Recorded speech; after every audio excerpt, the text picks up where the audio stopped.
Assalamualaikum warahmatullahi wabarakatuh. Perkenalkan, kami dari kelompok IARO atau kelompok 10 akan mempresentasikan hasil dari proyek akhir kami. Sebelumnya, terima kasih kepada Ibu Ihsani Mazelvi selaku dosen pengampu. Izinkan kami untuk memperkenalkan diri terlebih dahulu. Dengan saya Lija Anjani Siregar dengan NIM 2510532052 dan teman saya Saya Rahmi Aulia Sapitri dengan nama NIM 2510533018. Saya Masana Ramoya dengan NIM 2510533056. Saya Vita Zara Rizky dengan NIM 2510531048. Pada proyek kali ini, kami mengolah data menggunakan Microsoft Access, yang dimana data yang kami gunakan adalah dari sebuah UMKM dengan profil sebagai berikut. Nama UMKM-nya yaitu AAKV, jenis produknya makanan dan minuman, berlokasi di kantin Gedung A Universitas Andalas, pemiliknya Ibu Nelly Herawati dan tahun berdiri tahun 2025. AAKV menyediakan berbagai macam menu makanan dan minuman, mulai dari nasi goreng, soto, dan berbagai jenis olahan ayam, lalu minumannya seperti es teh, lemon tea, dan lain-lain. AAKP yang berlokasi di dekat gedung perkuliahan ini sangat strategis, karena dapat menjadi tempat istirahat dan tempat berkumpul mahasiswa ketika tidak ada kelas. Selanjutnya, apa sih yang dimaksud dengan Microsoft Access itu? Jadi, Microsoft Access adalah perangkat lunak manajemen basis data canggih yang dapat menyimpan, mengurutkan, dan mengkategorikan data dalam jumlah besar. Fungsi utamanya yaitu menyimpan data dalam tabel, membuat query untuk mencari dan memfilter data, membuat form untuk input data, menyusun report untuk hasil output, dan menghubungkan tabel dengan relationship. Selanjutnya, komponen utama pada Microsoft Access yaitu ada tabel, relationship, query, form, dan report. Selanjutnya, Baik, yang pertama ada tabel. Tabel yaitu sebagai tempat menyimpan data utama dalam bentuk baris, record, dan kolom atau field. Setiap tabel biasa memiliki satu jenis data, misalnya tabel bahan baku, tabel karyawan, dan tabel penjualan. Tabel juga menentukan struktur data, seperti tipe data, teks, angka atau tanggal, panjang karakter, dan aturan seperti primary key. Intinya, tabel adalah lemari data, yaitu tempat semua informasi disimpan. Selanjutnya ada relationship. Relationship untuk menghubungkan tabel-tabel di dalam database, yaitu untuk menjaga konsistensi dan integritas data, misalnya lewat referential integrity, yaitu data tidak boleh sembarangan dihapus jika masih dipakai. Lalu membuat struktur database lebih rapih dan menghindari duplikasi data. Dan menggunakan jenis hubungan seperti one-to-many, one-to-one, atau many-to-many. Intinya relationship yaitu jembatan antar tabel supaya data nyambung dan tidak ganda. Oke, selanjutnya yaitu adalah query. Query adalah untuk mengambil atau menyaring dan mengolah data dari satu atau lebih tabel. Bisa digunakan untuk mencari data tertentu, misalnya cari stok akhir bahan. Bisa melakukan perhitungan menggunakan sum, average, dan count. Dan juga bisa menggabungkan data dari beberapa tabel. Jadi intinya query ini adalah mesin pencari plus kalkulator yang ada di dalam Access. Lalu selanjutnya yang keempat adalah form. Form ini adalah untuk memasukkan, menampilkan, atau mengedit data dengan tampilan yang lebih mudah dan terstruktur. Membuat proses input data lebih cepat dan user-friendly. Bisa dikasih tombol button, combo box, navigasi, dan lain sebagainya. Intinya form ini adalah halaman input data biar pengguna itu tidak harus lihat tabel secara langsung. Yang terakhir yaitu ada report. Report berguna untuk menampilkan data dalam bentuk yang sudah rapi dan siap dicetak. Cocok untuk membuat laporan, daftar transaksi, invoice, rekap data, dan sebagainya. Juga bisa untuk menampilkan data yang diambil dari query atau tabel. Intinya, report adalah laporan siap cetak dari database Access. Selanjutnya yaitu ada kelebihan Microsoft Access. Yang pertama yaitu mudah digunakan. Yang kedua, integrasi bagus dengan Microsoft Access karena dapat terhubung mudah dengan Excel, Word, Power BI, dan aplikasi Microsoft Office lainnya. Yang ketiga, cocok untuk skala kecil sampai menengah. Yang keempat, biaya relatif murah. Yang kelima, yaitu mendukung query SQL. Selanjutnya, yaitu ada kekurangan Microsoft Access. Yang pertama, yaitu tidak cocok untuk aplikasi skala besar. Yang kedua, aplikasi data terbatas karena maksimum ukuran file hanya kurang lebih 2 GB per file database. Yang ketiga, yaitu kurang stabil untuk multi-user. Yang keempat, kurang optimal untuk aplikasi web. Yang kelima, kurang fleksibel dibanding DBMS besar. Yang keenam hanya berjalan di Windows. Berikut ini adalah data yang kami dapatkan dari proyek kami. Yang pertama yaitu ada tabel bahan baku. Tabel bahan baku keluar yaitu terdiri dari tanggal, kode bahan, nama bahan, harga satuan, jumlah keluar, harga total. Untuk desain view-nya, untuk tanggal data type yang kami gunakan adalah date atau time. Untuk kode bahan baku, kami menggunakan data type short text dengan field size 8. Dan untuk nama bahan baku, kami menggunakan data type short text dengan field size 20. Dan untuk harga satuan, kami menggunakan data type currency. Dan untuk jumlah keluar, kami menggunakan data type number. Dan untuk harga total, kami menggunakan currency. Selanjutnya yaitu ada tabel bahan baku masuk. Di tabel ini terdapat tanggal, kode bahan, nama bahan, harga satuan, jumlah masuk, harga, kode supplier, dan kode karyawan yang bertanggung jawab. Untuk desain view-nya, untuk tanggal kami menggunakan data type date atau time. Untuk kode bahan baku kami menggunakan data type short text dengan field size 8. Untuk nama bahan kami menggunakan data type short text dengan field size 20. Untuk harga satuan kami menggunakan data type currency. Untuk jumlah masuk kami menggunakan number. Untuk harga kami menggunakan data type currency. Untuk kode supplier kami menggunakan short text dengan field size 7. Dan untuk kode karyawan kami menggunakan data type short text. Selanjutnya yaitu ada tabel bahan baku.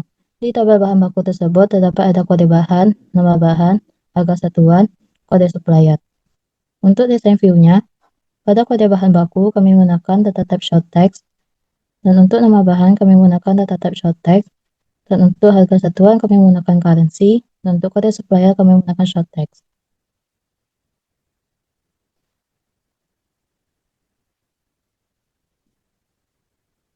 Selanjutnya yaitu ada tabel beban. Di tabel beban tersebut terdapat ada kode beban dengan menggunakan data type short text. Selanjutnya ada nama beban dengan data type short text. Dan untuk total yaitu kami menggunakan data type currency. Selanjutnya yaitu ada tabel karyawan. Di tabel karyawan terdapat ada kode karyawan, nama karyawan, jenis kelamin, tanggal lahir, alamat karyawan, gaji, dan nomor telepon. Untuk desain view-nya, untuk kode karyawan, kami menggunakan data type short text. Untuk nama karyawan, kami menggunakan data type short text. Dan untuk jenis kelamin, kami menggunakan short text, yang dimana di validation text-nya terdapat L atau P. Selanjutnya untuk tanggal lahir, kami menggunakan date atau time, yaitu alamat, kami menggunakan short text. Dan gaji, kami menggunakan currency. Dan nomor telepon, kami menggunakan short text. Selanjutnya yaitu ada tabel penjualan. Di tabel penjualan, terdapat ada kode penjualan, tanggal, kode produk, nomor produk, harga produk, jumlah terjual, total harga, kode karyawan, jenis pembayaran. Untuk desain view-nya, pada kode penjualan kami menggunakan data type short text dan field size 6. Untuk tanggal, kami menggunakan data type date atau time. Untuk kode produk, kami menggunakan short text. Untuk nama produk, kami menggunakan short text. Dan untuk harga produk, kami menggunakan currency. Dan untuk jumlah terjual, kami menggunakan number. Dan total harga, yaitu kami menggunakan data type currency. Dan untuk kode karyawan, kami menggunakan short text dengan field size 7. Dan untuk jenis pembayaran, kami menggunakan short text. Selanjutnya, yaitu ada tabel produk. Di tabel produk, terdapat ada kode produk, nama produk, harga pokok, harga jual, dan kategori. Untuk desain view, pada kode produk, kami menggunakan data type short text dengan field size 10. Nama produk, kami menggunakan data type dengan field size 30. Dan untuk harga produk, kami menggunakan data type currency. Dan untuk harga jual, kami menggunakan data type currency. Dan untuk kategori, kami menggunakan data type short text. Selanjutnya yaitu ada tabel supplier. Pada tabel ini terdapat kode supplier, nama supplier, alamat supplier, dan nomor telepon.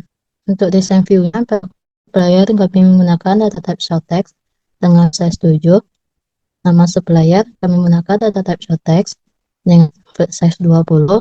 Dan untuk alamat kami menggunakan data type short text dengan size 100. Dan untuk nomor telepon kami menggunakan short text. Selanjutnya yaitu ada tabel user. Pada tabel user ini berbentuk data login ke form yang telah kami buat. Yang pertama itu ada ID, username, password. Pada ID kami akan data type auto number. Untuk username kami menggunakan short text yaitu 20. Untuk password kami menggunakan short text yang field size 6. Selanjutnya, saya akan menjelaskan tentang query. Yang pertama yaitu ada query bahan masuk, di mana kami membuat query bahan masuk dan query bahan keluar ini untuk membantu kami dalam membuat stok akhir. Karena untuk membuat stok akhir ini kami harus membuat query total dari query bahan masuk atau sum of-nya berapa dan query dari bahan keluar sum of-nya ada berapa. Di sini kami ada menggunakan kode bahan, nama bahan, tanggal, dan juga sum of. Untuk desain view-nya sebagai berikut. Saya menggunakan sum untuk jumlah masuk. Kemudian kami ada membuat query struk belanja yang dimana tujuan pembuatan query ini yaitu agar kami bisa membuat report nantinya. Tampilannya seperti ini, ada kode penjualan, tanggal, kode produk, nama produk, harga produk, jumlah terjual, total harga, jenis pembayaran, dan kode karyawan. Selanjutnya, ada query bahan keluar seperti yang saya jelaskan tadi. Tujuan pembuatan ini agar kami bisa membuat query stok akhir. Untuk desain view-nya, seperti berikut, kami menggunakan rumus sum. Kemudian kami juga membuat query keuntungan, yang dimana di sini ada tanggal, kode produk, nama produk, harga produk, jumlah terjual, harga pokok, total penjualan, total biaya, dan keuntungan. Adapun rumus yang kami gunakan yaitu untuk total penjualan, rumusnya yaitu harga produk dikali dengan jumlah pembelian. Sedangkan untuk total biaya yaitu harga pokok dikali dengan jumlah yang terjual, dan untuk keuntungan kami menggunakan rumus total penjualan dikurang dengan total biaya.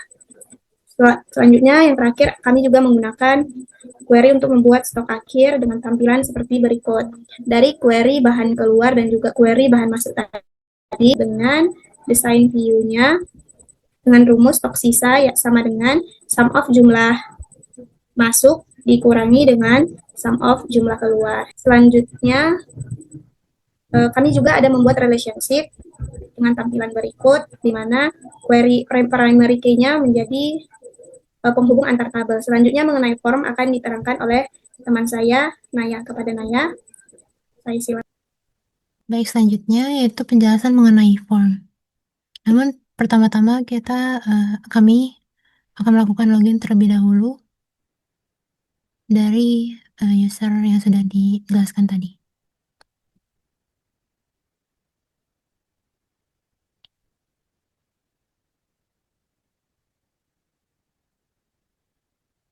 Bagian pertama, form bahan baku. Di form bahan baku ini terdapat kode bahan baku, nama bahan, harga satuan, kode supplier. Dan terdapat juga button-button yang ada di bawah ini. Before, next, tambah, hapus, dan simpan.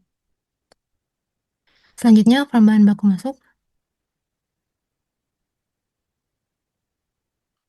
Terdapat tanggal, kode bahan baku, nama bahan, harga satuan, jumlah masuk, harga, kode supplier, dan kode karyawan. Buttonnya sama seperti form sebelumnya. Selanjutnya, form bahan baku keluar. Terdapat tanggal, kode bahan baku, nama bahan baku, harga satuan, jumlah keluar, dan harga total. Buttonnya sama seperti sebelumnya. Selanjutnya ada form beban. Ini terdapat kode beban, nama beban, dan total beban. Selanjutnya form karyawan. Terdapat kode karyawan, nama karyawan, jenis kelamin, tanggal lahir, alamat, gaji, dan nomor telepon. Selanjutnya form keuntungan. Itu terdapat tanggal, kode produk, nama produk, harga produk, jumlah terjual, harga pokok, total penjualan, total biaya, dan keuntungan. Selanjutnya form penjualan. Itu terdapat kode penjualan, tanggal, kode produk, nama produk, harga produk, jumlah terjual, total harga, kode karyawan, dan jenis pembayaran. Selanjutnya ada form produk. Terdapat kode produk, nama produk, harga pokok, harga jual, dan kategori. Selanjutnya form stok akhir. Terdapat kode bahan baku, nama bahan, tanggal bahan masuk, jumlah masuk, tanggal bahan keluar, dan jumlah keluar, lalu stok akhir. Selanjutnya form supplier. Terdapat kode supplier, nama supplier, alamat, dan nomor telepon. Selanjutnya mengenai report akan diterangkan oleh teman saya, Riri. Kepada Riri, saya persilakan. Oke. Selanjutnya yang terakhir, saya akan menjelaskan fitur report. Report di sini kami juga sudah menggunakan fitur login, sama seperti form pada sebelumnya. Pada report pertama ini ada report bahan baku. Report bahan baku yaitu terdiri dari kode bahan baku, nama bahan baku, tanggal, serta sum of jumlah keluarnya. Lalu, next. Selanjutnya yaitu report beban. Terdiri dari kode bahan, nama beban, serta total. Di sini kami juga sudah mentotalkan isi dari total beban selama dipakai. Selanjutnya, next. Selanjutnya yaitu report karyawan. Isinya kode karyawan, nama karyawan, jenis kelamin, tanggal lahir, alamat, gaji, serta nomor telepon. Untuk gaji kami juga sudah mentotalkannya. Next. Selanjutnya yaitu report penjualan, yang isinya yaitu kode penjualan, tanggal, kode produk, nama produk, harga produk, jumlah terjual, total harga, kode karyawan, dan jenis pembayaran. Selanjutnya yaitu report produk. Di sini isinya kode produk, nama produk, harga pokok, harga jual, serta kategori. Di sini kami juga menggunakan total pada harga pokok serta harga jual. Selanjutnya report bahan baku, yaitu isinya kode bahan baku, nama bahan, tanggal, serta sum of jumlah masuk. Next. Report keuntungan, yang isinya yaitu tanggal, kode produk, nama produk, harga produk, jumlah terjual, harga pokok, total penjualan, total biaya, serta keuntungan. Nah, kami juga menggunakan total. Selanjutnya report stok akhir, yang isinya yaitu kode bahan baku, nama bahan baku, bahan masuk, bahan keluar tanggal, jumlah keluar, serta stok sisa. Selanjutnya yaitu stok belanja, yang isinya yaitu kode penjualan, tanggal, nama produk, harga, jumlah terjual, total harga, serta jenis pembayaran. Di sini kami juga menggunakan total pada harga, jumlah terjual, serta total harga. Next. Lalu yang terakhir adalah report supplier. Di sini yang berisi kode supplier, nama supplier, alamat, serta nomor telepon. Sekian dari saya tentang report. Saya kembalikan kepada moderator. Baik, sekian dari presentasi mengenai proyek akhir kami. Apabila terdapat kesalahan, kami mohon maaf. Kami mengucapkan terima kasih. Assalamualaikum warahmatullahi wabarakatuh.